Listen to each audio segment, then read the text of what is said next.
저는 한국 여자가 싫어서 국제 결혼을 생각하고 있습니다. 나이는 30대 중반이고요.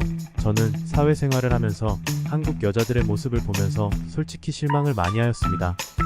본인의 모습은 전혀 생각하지도 않고 눈만 높아가지고 말하는 거 보면 어디 끌고 가서 패버리고 싶은 마음이 들 때가 한두 번이 아닙니다. 어떻게든 한국 여성과 결혼했다고 치더라도 아파트 장만부터 시작해서 모든 게 다 너무 부담으로 작용이 되니 과연 내가 한국의 여성과 결혼을 할 수 있을까 심각한 고민이 됩니다. 또 주변에 결혼한 친구들이랑 이야기해보면 절대 결혼하지 마라. 곧 이혼할 판이다. 이런 얘기 들으면 진심 한국 여성들과 결혼하려는 마음이 없어지네요. 국제 결혼을 생각하는 제 모습이 이상한 건가요? 앞의 내용으로 질문해주신 남성분에게 진심으로 응원드리고 싶습니다. 힘내시고 좋은 여성을 꼭 만나실 수 있을 거라고 생각합니다.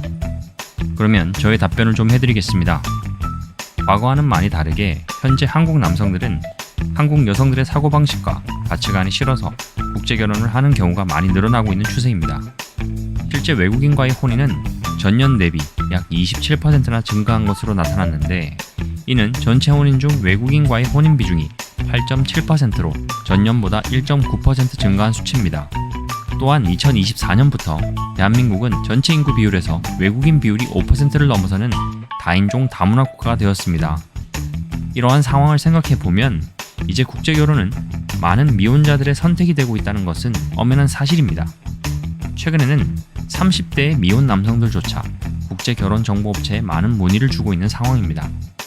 분명한 사실은 동일한 조건이라면 한국의 여성과 결혼하는 방법이 최선의 선택이겠지만 어떤 사람을 만나느냐에 따라서 국가는 큰 의미가 없다고 생각합니다.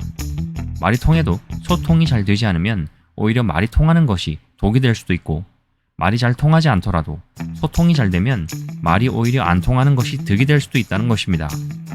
그렇다고 해서 국제결혼이 돈만 주고 진행하면 다 되는 것 아니냐 라고 말하시는 분들이 있는데 절대 아닙니다. 국제결혼은 절대 가볍게 생각하고 쉽게 해서도 안 됩니다. 국제결혼은 하기는 쉽지만 유지하기가 그만큼 어렵다는 말도 있습니다. 이런 것을 보면 그만큼 국제결혼을 쉽게 생각하지 말라는 것이죠. 물론 국제결혼을 통해서 정말 행복하고 즐거운 생활을 하는 부부들도 굉장히 많습니다. 일례로 A 남성은 한국 여성과의 결혼에 실패를 경험하고 혼자서 수년간 생활하다 주변에 국제결혼을 한 친구를 보고 국제결혼으로 재혼을 하였습니다. 이 남성은 이전에 헤어진 아내와는 느낄 수 없었던 새롭고 행복한 나날들을 보내게 되었다고 했습니다. 서로 다른 나라의 언어를 배우면서 서로 이해하고 아껴주는 마음이 생겼고, 학창 시절의 생각이 떠오르며 풋풋한 느낌의 사랑까지 느낄 수 있었다고 하였습니다. 그렇게 행복하게 살다 보니 아이도 셋이나 생기게 되어 5명의 식구들이 함께 더할 나위 없이 행복하게 지내고 있다고 하였습니다. 이분 이외에도 만족스러운 국제결혼 생활을 하시는 남성들도 많이 있습니다.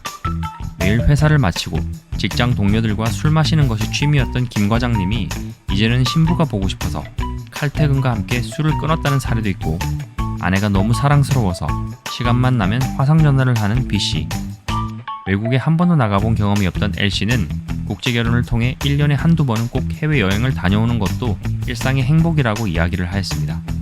이렇게 국제결혼을 통해 행복한 가정생활을 하시는 분들도 많이 있습니다. 물론 어디 가나 부정적이고 좋지 못한 이야기는 있습니다. 밝은 면 이면에 어둠이 있는 것처럼 말이죠. 결혼은 인생에서 가장 중대한 일 가운데 하나입니다.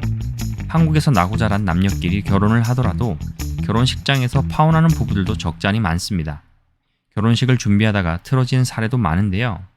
양가 부모님 인사부터 시작해서 결혼식장 선택, 신혼여행지, 신혼집, 예물, 예단, 혼수, 양가 부모님, 친지 선물, 2세 계획 등 고민하고 해결해야 할 부분을 생각해보면 이것도 한두 가지가 아닙니다.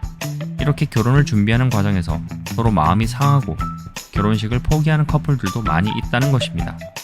이런 부분을 생각해보면 국제결혼은 내가 원한다면 대부분의 과정을 생략할 수도 있습니다. 물론 한국 스타일로 결혼식을 하고 싶으면 할 수도 있겠죠. 하지만 이런 부분을 약소화해서 진행할 수도 있다는 것이 남자의 입장에서는 신경 쓸 것이 적은 부분이라고 볼 수 있겠습니다. 국제결혼은 국적과 언어가 다른 나라의 사람끼리 만나서 결혼을 하는 것입니다. 때로는 내 마음속에 있는 진심을 전달하는 것이 어려울 수도 있으며 음식이 안 맞는 부분 때문에 힘들 수도 있고 생각하고 사고하는 것이 달라서 이해가 되지 않는 부분이 있을 수도 있습니다. 이것은 서로 다르게 자라온 문화와 환경으로 인해 발생되는 부분이니 조금만 이해하고 포용해준다면 아무런 문제가 되지 않습니다. 다시 한번 말씀드리지만 국제결혼은 이해심과 포용심을 가져야 합니다. 지금 제가 이야기 드린 이 부분만 신부에게 기회를 주고 기다려준다면 분명 행복한 결혼 생활을 할 수 있을 것이라고 생각합니다. 또한 국제결혼을 선택한 신부들은 한국으로 오게 될 때 여유롭고 호화로운 삶을 꿈꾸고 오지는 않습니다. 국제결혼을 선택하는 신부들은 자신의 나라에서 생활하는 것보다 더 많은 기회와 좋은 환경이 제공되기 때문에 한국으로 오는 것입니다. 그렇기에 한국 여성들의 사고방식과는 본질부터 다르다는 것입니다. 한국 여성이 모두 다 그렇다는 것은 아니지만 국제결혼을 통해서 한국으로 시집을 오는 여성들은 한국 여성들이 원하는 부분들을 따지고 재지는 않는다는 것입니다. 이런 부분에서 한국 남성들은 한국 여성들을 보면서 가졌던 스트레스는 없을 거라고 생각합니다. 국제결혼을 하고 싶다면 꼭 기억해 주시길 바랍니다. 국제결혼은 결혼을 하는 것보다 하고 난 이후에 더 중요하다는 것입니다. 행복한 국제결혼 생활을 잘 유지하고 싶다면 반드시 언어가 통하도록 서로 노력을 많이 해야 합니다.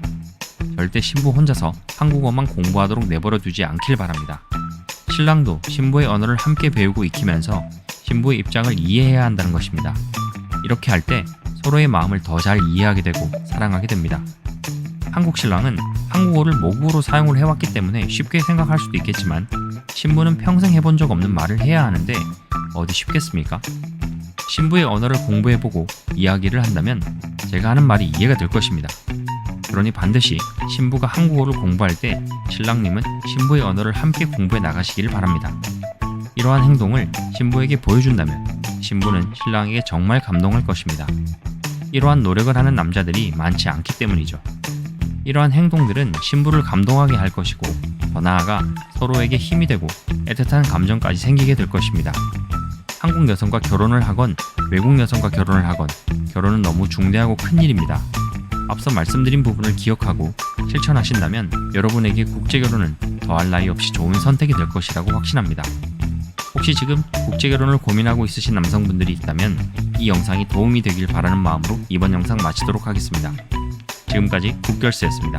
시청해주셔서 감사합니다.